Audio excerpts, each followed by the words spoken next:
Hello dear student, मैं Vimal Agrawal. Welcome to this channel. आज हम इस वीडियो में D pharma first year subject pharmacognosy chapter anti malarial and topic cinchona drug पर बात करेंगे। जैसे कि आप सब लोगों को पता है, हम इस चैनल के माध्यम से D pharmacy first year and D pharmacy second year के सब्जेक्ट के लिए online video lecture and government paramedical staff vacancy से रिलेटेड वीडियो लेके आते रहते हैं। सो आप इस चैनल को सब्सक्राइब कर लें, बेल आइकन के बटन को प्रेस कर दें, जिससे हम जो भी वीडियो अपलोड करें उसका नोटिफिकेशन आप तक सबसे पहले पहुंच सके। चलिए इस वीडियो को स्टार्ट करते हैं और यहाँ पर एंटी मलेरियल ड्रग्स के बारे में जानने की कोशिश करते हैं। क्या होती हैं एंटी मलेरियल ड्रग्स और किस तरीके से मलेरिया को ट्रीट करने का काम करती हैं।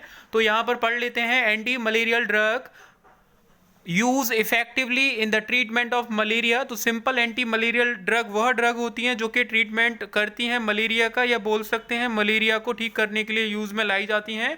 दे प्रिवेंट और रिलीव द मलेरियल सिम्टम्स।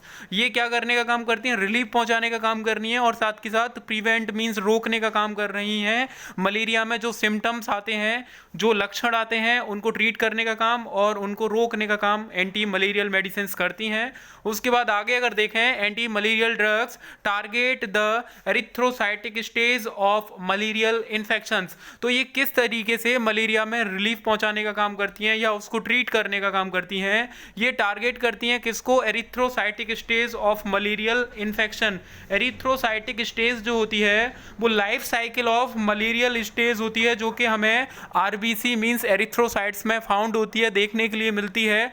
तो वो मलेरियल इन्फेक्शन होता है एरिथ्रोसाइटिक स्टेज, जो कि life cycle of malarial stage होती है, जो कि हमें आरबीसी में देखने के लिए मिलती है। उसके बाद बता रहा है which is the face of infection that cause symptomatic illness. और इसी की वजह से मीन्स के erythrocytic stage of malarial infections की ही वजह से हमें कई सारे सिम्टम्स भी देखने के लिए मिलते हैं और काफ़ी ज़्यादा इलनेस वहाँ पर हमें देखने के लिए मिलेगी। तो अब हम बात कर लेते हैं मेडिसिन का। इसकी जो पहली मेडिसिन है सिंकोना। सिंकोना मेडिसिन का यूज़ किया जाता है एज ए एंटी मलेरियल या मलेरिया को ट्रीट करने के लिए। इसके बारे में जान लेते हैं सिंकोना क्या होता है। तो cinchona is a evergreen tree which on maturing attains a height of 50 to 100 feets. यहाँ पर बता रहा है जो सिंकोना होता है वो एवरग्रीन ट्री होता है। ये जो पेड़ होता है सिंकोना, ये एवरग्रीन है। ये हमें 12 आवर्स में पाया जाता है। सदाबहार के नाम से भी इसको जाना जाता है। सदाबहार वह होते हैं जो एवरग्रीन होते हैं, हर समय हमें ये प्लांट देखने के लिए मिल सकता है। ऐसा नहीं है कि एनुअली ये ग्रोथ करता है या साल में एक बार ये ग्रोथ करता है या 2 साल में एक बार ग्रोथ करता है, इस तरीके का नहीं है। एवरग्रीन है, हर समय हमें सिंकोना ट्री देखने के लिए मिल जाएगा। और जब ये अपनी मैच्योरिंग स्टेज पे आता है तो इसकी जो हाइट होती है वो 50 से 100 फीट्स देखने के लिए मिलती है। 50 से 100 फीट तक ये इसकी हाइट हमें देखने के लिए मिलेगी। आगे बात कर लें, medicinally important part of the cinchona tree is the bark from which quinine alkaloid is extracted.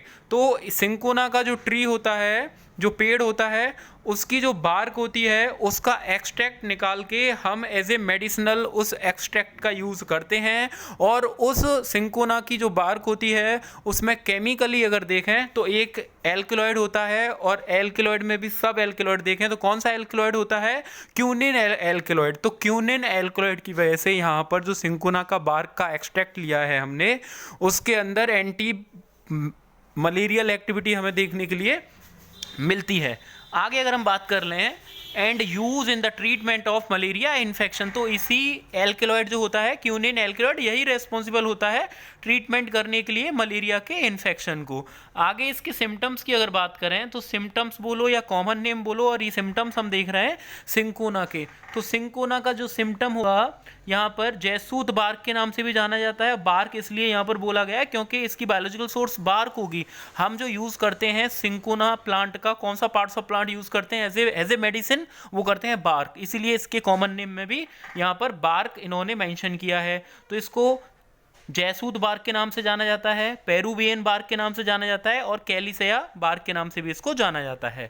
इसकी बायोलॉजिकल सोर्स क्या होगी सिंकोना की, जैसे कि आप सब लोगों को पता होगा, बायोलॉजिकल सोर्स का मतलब होता है जो प्लांट है उसका ऐसा कौन सा पार्ट्स ऑफ प्लांट जिसमें बायोलॉजिकल एक्टिविटी होती है, थेराप्यूटिकली एक्टिविटी होती हैं और एज ए मेडिसिनल यूज में लाया जाता है। तो यहाँ पर सिंकोना हम पढ़ लेते हैं, cinchona is the dried bark of stem और रूट। तो रूट की बार्क हो या स्टेम की बार्क हो, रूट की छाल या फिर स्टेम जो होता है, तना जो होता है उसकी छाल, वो हम यूज करेंगे एज ए बायोलॉजिकल सोर्स। और वो भी कैसी करनी है, हमें फ्रेश नहीं करनी है, ड्राई करनी है, वो सुखा के उसके बाद उसको यूज में लाना है। इसका जो बॉटेनिकल नेम है वो सिंकोना कैलिसाया नाम से भी इसको जाना जाता है। इसकी कई वैरायटी हैं, तो सिंकोना कैलिसाया नाम से भी है और सिंकोना ससिरुब्रा के नाम से भी इसकी जो वैरायटी है, स्पीसीज है, वो देखने के लिए मिलती है। फैमिली की बात कर लें तो रूबेसिया इसकी फैमिली होती है।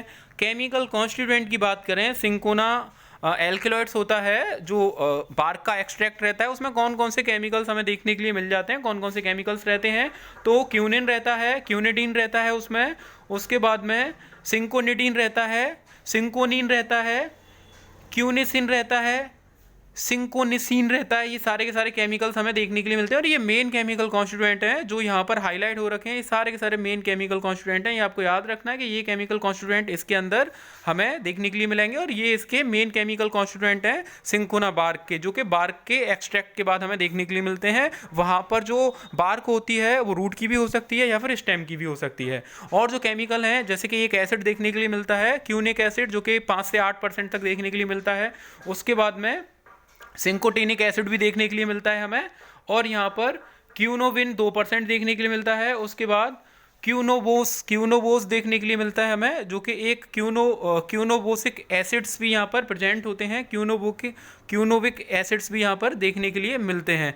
आगे अगर थेराप्यूटिक यूजेस की बात कर लें या थेराप्यूटिक एफिकेसी की बात कर लें, तो सिंकोना जो बार्क होती है उसका कहाँ पर यूज़ हम लेके आ सकते हैं, तो यहाँ पर पहले ही पॉइंट में लिखा है it bark use as a anti malarial. तो मलेरिया को ट्रीट करने के लिए यूज़ में लेके आ सकते हैं और उसकी तो कैटेगरी से भी बिलोंग करती है सिंकोना बार्क, तो मलेरिया को तो ट्रीट यहाँ पर फर्स्ट ऑफ ऑल करती ही है। उसके बाद में एंटीपायरेटिक एक्टिविटी भी शो करती है।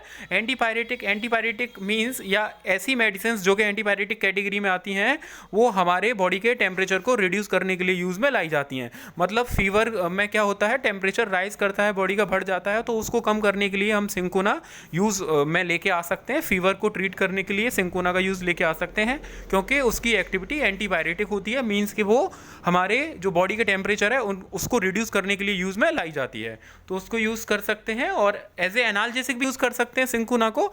एनाल्जेसिक वह मेडिसिन होती हैं जो कि बॉडी के पेन को रिलीफ या फिर रिड्यूस करने के लिए रिस्पॉन्सिबल होती हैं। तो अगर बॉडी में कहीं पर भी कोई भी पेन है तो उसको कम करने के लिए हम एनाल्जेसिक मेडिसिन यूज़ करते हैं, और यहाँ पर सिंकोना है जो वो एनाल्जेसिक प्रॉपर्टीज शो करती है, तो सिंकोना को हम एज ए पेन किलर भी यूज़ कर सकते हैं। बट ये स्पेसिफिक होंगी, कुछ ऐसे स्पेसिफिक पेन होंगे या दर्द है उसको हम रिलीफ इससे कर सकते हैं। सेकेंड पॉइंट की बात कर लें तो इसमें बता रहा है it is bark also use as a antiseptic. तो एंटीसेप्टिक की तरह यूज़ कर सकते हैं। जैसे कि एंटीसेप्टिक का मतलब क्या होता है, एंटीसेप्टिक कैटेगरी में वह मेडिसिन आती है जो कि बैक्टीरिया को किल करने का काम करती हैं, डिस्ट्रॉय करने का काम करती हैं और साथ के साथ उसकी ग्रोथ को इनहिबिट करने का काम करती हैं। बट इन मेडिसिन को हम अप्लाई कराते हैं लिविंग सिस्टम पर। हाँ, तो ये एंटीसेप्टिक वह मेडिसिन जो कि डिस्ट्रॉय, किल और inhibit the bacteria on the living surface. हाँ, लिविंग सरफेस पर अप्लाई करा के हम बैक्टीरिया को किल कराने का काम करते हैं एंटीसेप्टिक मेडिसिन दे के। तो यहाँ पर एंटीसेप्टिक प्रॉपर्टीज़ भी सिंकोना शो करता है। और क्या क्या ये ट्रीटमेंट कर सकते हैं हम इससे, कैविटीज़ बहुत ही कॉमन डिजीज़ है, कैविटीज़ जो गम्स में, दांतों में देखने के लिए मिलती है, कैविटीज़ को ट्रीट करने के लिए यूज़ कर सकते हैं हम सिंकोना का। उसके बाद अल्सर्स, जो छाले हो रखे हैं या छाले हैं गैस्ट्रोइंटेस्टाइनल ट्रैक्ट में या जीआईटी में, तो उनको भी ट्रीट किया जा सकता है सिंकोना मेडिसिन को प्रोवाइड कराते हुए। As a mouth wash use कर सकते हैं हम इसका, या बोल सकते हैं कि माउथ वॉश की जो फॉर्मुलेशंस आती हैं मार्केट में उसमें एज ए सिंकोना या सिंकोना यूज़ होता है एज ए माउथ वॉश। उसके बाद गार्गल्स कर सकते हैं हम सोर थ्रोट में, जब गले में खराश है या हमारे जो गला है, जो अपर रेस्पिरेटरी इन्फेक्शन हुआ है, उसको भी ट्रीट कर सकते हैं हम गार्गल्स करते हुए। और वो गार्गल्स हमें किसका करना है, सिंकोना बार्क या एक्सट्रैक्ट ऑफ सिंकोना बार्क, तो एक फॉर्मुलेशन होगी पर्टिकुलर, उसके तहत ये हम चीज़ें कर सकते हैं। उसके बाद में अगर आगे देखें इसमें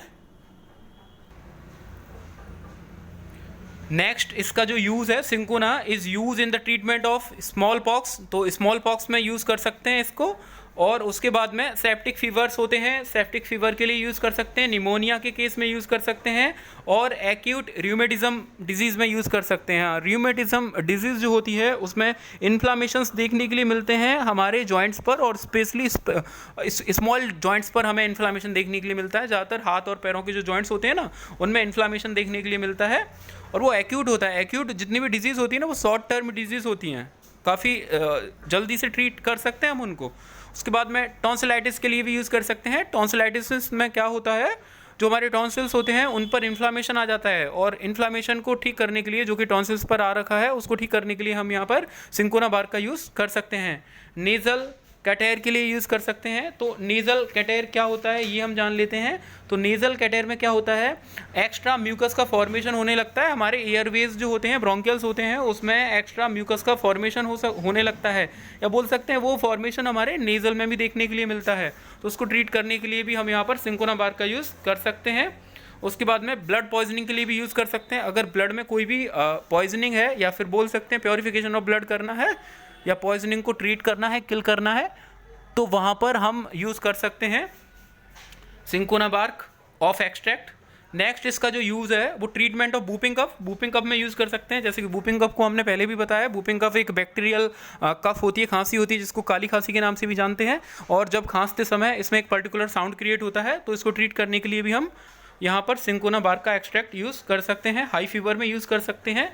और जो स्प्लीन ऑर्गन होता है, बॉडी का जो स्प्लीन ऑर्गन है, जब वो एलार्जमेंट हो जाता है उसका, या उसका जो साइज़ है वो इंक्रीज़ कर जाता है स्प्लीन का, तो इन्फेक्शन की वजह से ये सब देखने के लिए मिलता है, तो उसको भी ट्रीट करने के लिए हम यहाँ पर सिंकोना बार्क एक्सट्रैक्ट यूज़ कर सकते हैं। उसके बाद यहाँ पर माइग्रेन में भी यूज़ कर सकते हैं इसका। माइग्रेन में क्या होता है, वन साइडेड हेडेक होने लगता है, one side of headache pain होने लगता है, तो उसके लिए भी इसका यूज़ कर सकते हैं। न्यूरोलॉजिक इन्फेक्शंस में, या न्यूरो से रिलेटेड, ब्रेन से रिलेटेड कोई भी इन्फेक्शन है ब्रेन में, या स्पाइनल कॉर्ड्स, न्यूरॉन से रिलेटेड अगर कोई भी इन्फेक्शन देखने के लिए मिलता है, तो उसमें भी इसका यूज़ किया जा सकता है। आगे अगर हम बात कर लें तो इसका यूज़ हम कर सकते हैं, या इसको प्रिस्क्राइब किया जाता है डॉक्टर के द्वारा as a tonic in dyspepsia.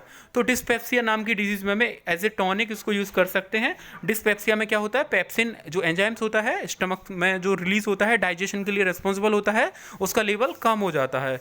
तो यहाँ पर सिंकोना बार्क एक्सट्रैक्ट का यूज़ करते हुए हम पेप्सिन एंजाइम की कैपेसिटी या अमाउंट को इंक्रीज़ कराने का काम करेंगे, जिससे जो कम हो रखा है उसका लेवल बढ़ जाए और डाइजेशन प्रॉपर रहे। गैस्ट्रिक कैटेर के लिए भी यूज़ कर सकते हैं। गैस्ट्रिक कैटेर में क्या होता है, जैसे कि नेज़ल कैटेर बताया था, जिसमें एक्स्ट्रा म्यूकस का फॉर्मेशन होता है एयरवेज में। अभी वो म्यूकस का फॉर्मेशन एयरवेज से होते हुए अगर यहाँ पर गैस्ट्रिक में जाता है, जीआईटी में जाता है, तो फिर उसके लिए भी इसका यूज़ कर सकते हैं। उसके बाद अगर बात करें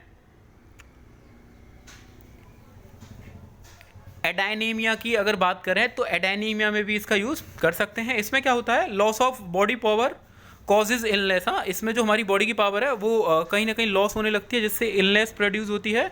उसके बाद में कन्वल्सेंट में भी इसका यूज़ किया जा सकता है।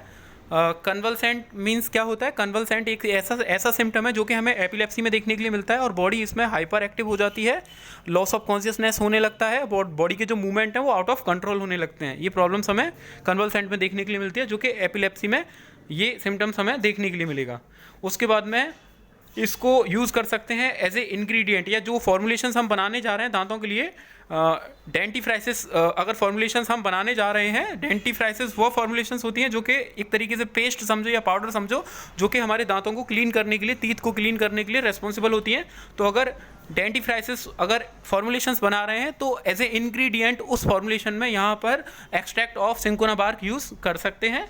उसके बाद में जो क्यूनिन होता है इसमें, और क्यूनेडिनिन होता है, वो रेस्पॉन्सिबल होता है, यहाँ पर बता रहा है, कार्डियो डिप्रेसेंट एक्टिविटी। तो यहाँ पर क्यूनिन और क्यूनेडिन हमारी जो कार्डिक है, जो हार्ट है, उसके फंक्शंस को डिप्रेस भी कर सकता है। तो ये चीज़ें भी हमें केयरफुली याद रखनी है। उसके बाद ये भी बता रहा है quinidine show anti arrhythmic activity, हाँ क्यूनिडीन जो है वो एंटी अरिथमिक एक्टिविटी भी शो करता है। तो एंटी अरिथमिक एक्टिविटी कौन सी एक्टिविटी होती है? तो अरिथमिक क्या होता है, या anti arrhythmic drugs anti arrhythmic activity show करती हैं। और एंटी अरिथमिक ड्रग वह ड्रग होती हैं जो कि अरिथमिक नाम की डिजीज़ को ट्रीट करती हैं। अरिथमिक डिजीज़ कौन सी होती है? अरिथमिक डिजीज़ में इम्बैलेंस ऑफ हार्ट बीट होता है, या तो हम बोल सकते हैं कि उसमें जो हार्ट बीट है वो नॉर्मल से ज़्यादा हो जाएगी, या बोल सकते हैं जो नॉर्मल से कम हो जाएगी। तो हार्ट बीट का ज़्यादा होना, काफ़ी ज़्यादा होना, या फिर कम होना। तो जो नॉर्मल रेंज होती है ना हार्ट बीट की, वो 60 to 100 है। अगर 60 से कम भी होती है हार्ट बीट तो हम बोल सकते हैं कि अरिथमिया नाम की डिजीज़ कॉज हुई है। और 100 से अगर अबव जाती है, ऊपर जाती है, तो भी हम बोल सकते हैं कि यहाँ पर अरिथमिया नाम की डिजीज़ कॉज हुई है। तो इम्बैलेंस ऑफ हार्ट बीट अगर देखने के लिए मिलेगा तो अरिथमिया कॉज होगी यहाँ पर। वैसे नॉर्मल हार्ट बीट 72 होता है, बट एक रेंज में हम इसलिए जानते हैं क्योंकि पर्टिकुलर पर्सन की फिजियोलॉजी के अकॉर्डिंग हार्ट बीट हमें अलग अलग देखने के लिए मिलती है। तो हम ये बोल सकते हैं कि इम्बैलेंस ऑफ हार्ट बीट में हम यहाँ पर सिंकोना एक्सट्रैक्ट यूज़ कर सकते हैं। जैसे कि इससे पहले वाले पॉइंट में जो 8th पॉइंट है इसमें क्लियर बताया है, क्यूनिडीन है कार्डियो डिप्रेसेंट। तो कार्डियो डिप्रेसेंट एक्टिविटी अगर शो कर रहे हैं, जैसे कि हमने बताया कि अरिथमिक में क्या चीज़ें देखने के लिए मिल रही है कि हार्ट बीट क्या कर रही है, ज़्यादा हो रही है, इंक्रीज हो रही है। तो हार्ट बीट अगर ज़्यादा हो रही है मीन्स कि उसका जो कॉन्ट्रैक्टिबिलिटी है ना हार्ट का, वो इंक्रीज कर रहा है, इन्हांस हो रहा है, बढ़ रहा है। और यहाँ पर हम क्विनिडीन को यूज़ करते हुए अगर उसके फंक्शंस को डिप्रेस करा दें, कार्डिक डिप्रेस करा दें, तो उसकी जो कॉन्ट्रैक्टिबिलिटी है ना वो हाई से या जितना ज़्यादा हो रखी है उससे नॉर्मल या कम हो जाएगी। तो उस तरीके से ये यहाँ पर एंटी अरिथमिक एक्टिविटी शो करेगा यहाँ पर एक्सट्रैक्ट ऑफ सिंकोना बार्क। तो अगर इस पूरे ड्रग में या इस पूरे टॉपिक में कुछ चीज़ें क्लियर नहीं हुई हैं तो पहला सजेशन तो यही रहेगा कि इस वीडियो को आप रिपीट करके देखें, तो आपको चीज़ें जो हैं वो अच्छे से क्लियर हो जाएंगी। और फिर भी क्लियर नहीं होती हैं तो आप कमेंट सेक्शन में कमेंट करके क्लियर कर सकते हैं, पूछ सकते हैं, उसका रिप्लाई आपको जल्दी ही मिल जाएगा। इसी तरीके की वीडियो देखने के लिए चैनल को सब्सक्राइब करें, बेल आइकन के बटन को प्रेस करें, जिससे हम जो भी वीडियो अपलोड करें उसका नोटिफिकेशन आप तक प्रॉपर पहुँच सके।